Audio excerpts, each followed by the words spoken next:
श्री सद्गुरु महाराज की जय।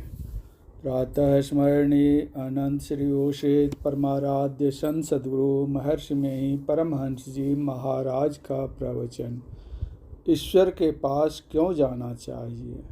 इस प्रवचन का प्रथम भाग। बंदो गुरु पद कंज कृपा सिंधु नर रूप मोहतम पुंज जासु वचन रवि करनिक। धर्मानुरागिनी प्यारी जनता, मैं ईश्वर भक्ति का प्रचार सत्संग के द्वारा क्या करता हूँ। ईश्वर स्वरूप जाने बिना उसकी भक्ति कैसे की जाए, निर्णय नहीं हो सकता। ईश्वर स्वरूप के विषय में कहा जाता है कि आप इंद्रियों से जो जानते हैं वह माया है।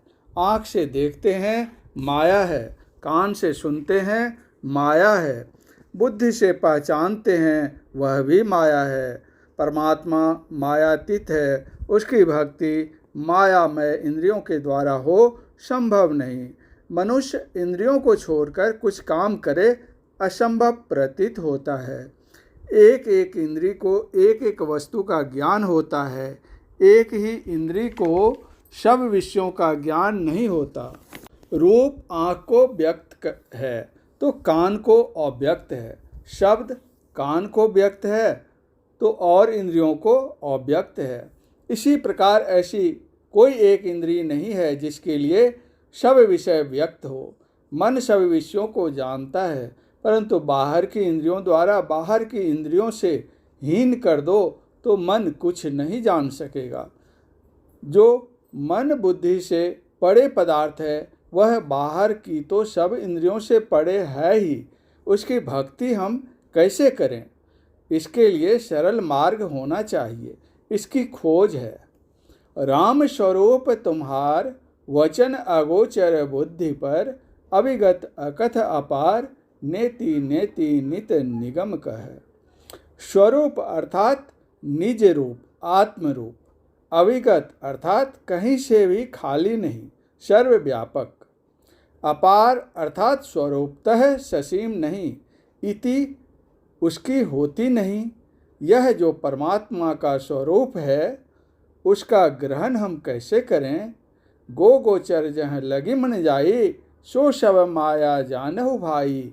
ईश्वर स्वरूप का दर्शन हुआ, यह कैसे माना जाए।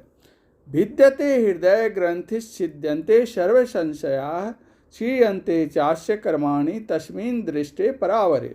मोहोपनिषद। अर्थात पड़े से पड़े को, परमात्मा को देखने पर हृदय की ग्रंथि खुल जाती है, सभी संशय छिन्न हो जाते हैं और सभी कर्म नष्ट हो जाते हैं। यह प्रत्यक्ष हो जाता है कि यह जड़ है और यह चेतन है। तब प्रत्यक्ष होता है जड़ चेतन ही ग्रंथि पड़ी गई, यद्यपि मृषा छूटत कठिनई। अभी तो यह है कि यह जड़ है और चेतन प्रत्यक्ष नहीं है। चेतन का कार्य जानते हैं। चेतन प्रत्यक्ष हो जाए, जैसे दूध से मक्खन अलग देखा जाता है, उसी तरह जड़ से अलग होकर चेतन देखा जाए, ऐसा दर्शन हो, तब परमात्म दर्शन उस चेतन से हुआ। परमात्म दर्शन के लिए दो बातों को याद रखिए। पहली बात, गो गोचर जहाँ लगी मन जाई, सो शव माया जानहु भाई। रामचरित मानस। और दूसरी बात उपनिषद का, भिद्यते हृदय ग्रंथि छिद्यन्ते सर्व संशया, क्षीयन्ते चास्य कर्माणि तस्मिन् दृष्टे परावरे। परमात्मा वह है जिसके दर्शन से हृदय की ग्रंथि खुल जाए, सभी संशय छिन्न हो जाएं और सभी कर्म नष्ट हो जाएं। फिर एक बात की, जैसे रूप विषय क्या है, इसके लिए ठीक ठीक उत्तर यही है कि जो आप आँख से ग्रहण करते हैं, इसी तरह और इंद्रियों के विषय में भी जानना चाहिए। परमात्म विषय क्या है। परमात्म विषय वह है जिसको आप अपने से पहचान जाए, बिना सहारे किसी इंद्रिय के। आप स्वयं भी इंद्रियों के विषय नहीं हैं। अपने शरीर को देखकर आप कहते हैं मैं हूँ, लेकिन विचारने पर कहते हैं मैं शरीर नहीं हूँ। निज स्वरूप क्या है, पहचान नहीं है। सदग्रंथों में है, महात्मा जन कहते हैं, और जो इस विषय में लगे रहते हैं वे कहते हैं जैसे आँख को आँख से ही देख सकते हो, यदि बिना आईने के सहारे नहीं तो भी आईने में चेहरे को देखते हो, आँख को आँख से देखते हो, आँख से ही कान, नाक, मुंह को भी देखते हो। इस उपमा से जानना चाहिए कि आँख से आँख को देखते हो तो उसी तरह अपने को अपने से देखोगे और अपने से ही बिना किसी इंद्रिय के सहारे केवल अपने से अपने को पहचान सकोगे। उसी तरह परमात्मा को भी अपने से पहचानोगे। उसको पहचानने के लिए दूसरा कोई उपाय नहीं है। भक्ति ऐसी होनी चाहिए कि निज चेतन द्वारा परमात्मा की प्राप्ति हो। भक्ति इसलिए की जाती है कि जिसके लिए भक्ति करते हैं वह हमको मिल जाए, इसके लिए नहीं कि जिसकी भक्ति की जाए वह कभी मिले ही नहीं। भक्ति तो वह है कि परमात्मा मिल जाए। जिसके हृदय में यह उत्कंठा नहीं हुई है कि वह हमको मिल जाए, वह विरही नहीं है।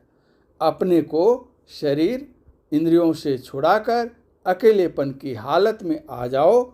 इंद्रियों का सहारा लेना बिल्कुल छूट जाए। यह जिस तरह हो उस तरह करो, ईश्वर की भक्ति है। क्योंकि ऐसा होने पर ही ईश्वर का दर्शन होगा। कितने मुझसे कहते हैं कि यह क्या कहते हो, तुम सुगम को दुर्गम बताते हो। क्या प्रहलाद को दर्शन नहीं हुआ था? क्या ध्रुव को दर्शन नहीं हुआ था? क्या शबरी को श्री राम का दर्शन नहीं हुआ था? इन लोगों को तो आँख से ही दर्शन हुआ था। तब मैं कहता हूँ कि भगवान का कौन रूप असल है? गोपी ने जिस रूप को देखा था वह रूप, या अर्जुन ने जिस दोहरे तेहरे दो भुजी चतुर्भुजी और बहुभुजी विराट रूप का दर्शन किया था वह, या ध्रुव जिस रूप को देखा था, या वह प्रहलाद जिस रूप को देखा था वह? तो किसी को कम विशेष नहीं, सब असल ही असल, कोई नकल नहीं। यदि ऐसा कहो तो क्या वह अनेक रूप होते हुए भी अनेक हैं? तब लोगों को यह मंजूर नहीं। वे कहेंगे अनेक रूप होते हुए वह एक हैं। तो मैं कहूँगा कि ठीक है।